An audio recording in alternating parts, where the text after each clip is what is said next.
Hello everyone! Welcome back, or welcome if you're new here. I'm Anushka, I'm an illustrator / artist. I never really know how to call myself. Today I want to paint something on my iPad and I thought I could bring you along and just talk you through the process of painting a portrait or figure in my own style. Let's take a look at some of the illustration I already did so that you can see where we are going with this.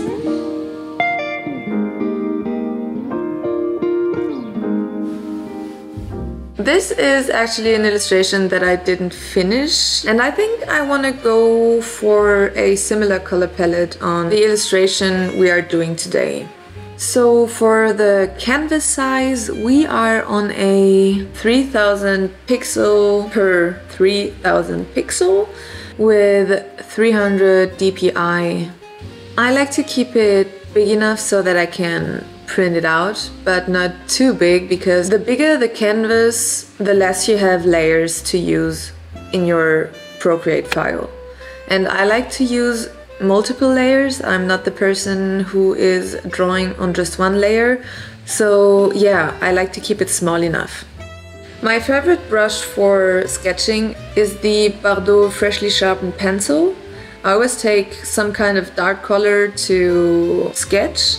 I always make the brush as big as possible and I turn the opacity down because I don't want to focus too much on the details when I'm doing my very first sketch. As you can see, I'm starting out with very rough direction lines, just to know how I want the pose to feel and really just setting the base. After I did the first really rough sketch, I take that layer and turn the opacity down, and I make a new layer above it, and I try to sketch a little bit more refined. So I will look at the proportions a little bit better, and yeah, as you can see, I don't follow exactly the rough sketch I did before because, as I said, it was just a base sketch.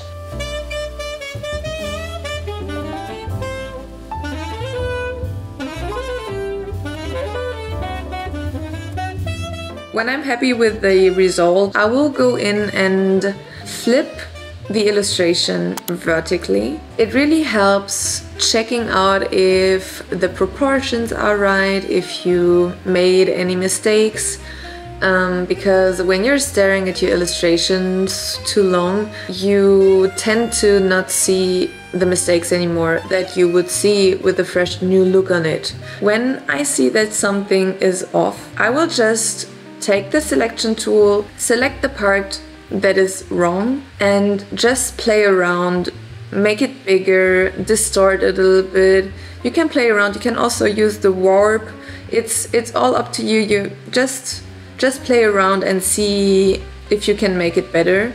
The selection tool is your best friend.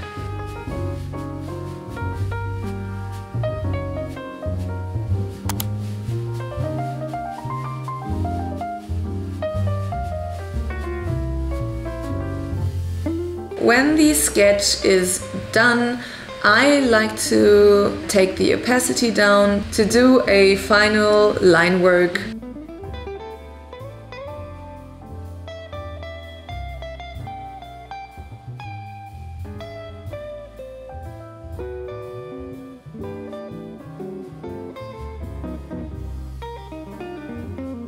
Then I come in and block in the colors. So I will do one layer for each part of the illustration, so separated in t-shirt, arms, pants, hair, etc. To make the little checkerboard pattern, I did a clipping mask onto this pants layer, and I just traced the little squares, and then I came in and color dropped into the little squares.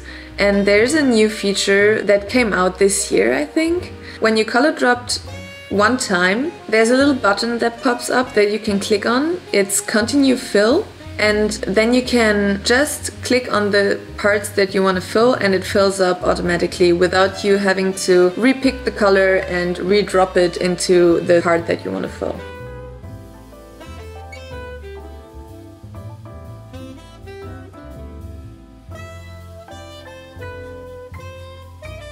I do the color blocking or colors on the face when I am happy with the color palette I chose, because I always take shades of the skin tone to make the nose and the eyes and the mouth, and yeah, so I always block in these colors at the very end of the color blocking process.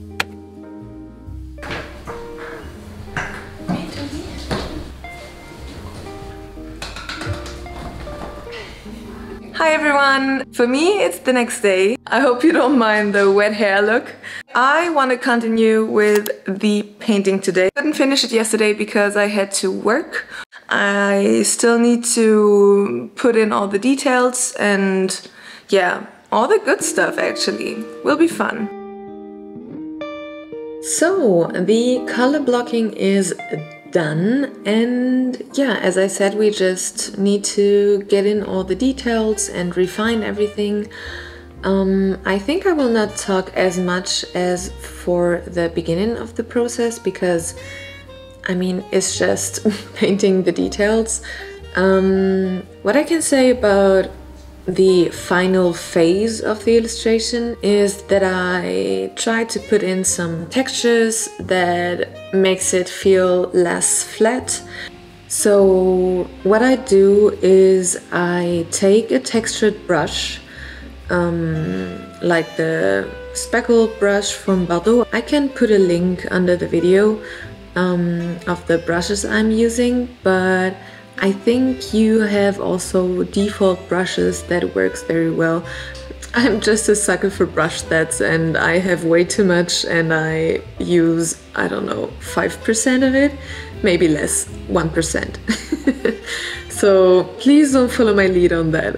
So yeah, as I said, I bring in textures, mostly on the face. I like to put a little blush on the cheeks so that the face looks less flat. And yeah, and then I just refine the illustration and put roughly shades and textures on the clothes. And that's it actually. So I'll just leave you to see the details and see you at the end of the video.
Okay, so before I show you the final result of the illustration, I wanted to thank you for staying till the end. I hope I was able to give you some tips. If you have any question, just comment down below and I'll try my very best to explain whatever you want to know. So yeah, this is the final illustration. I'm happy with the result. Sometimes I'm adding a little noise to the illustration at the end, but this time I think I'll leave it like this. Maybe I'll change my mind in a few days, but for now I leave it there.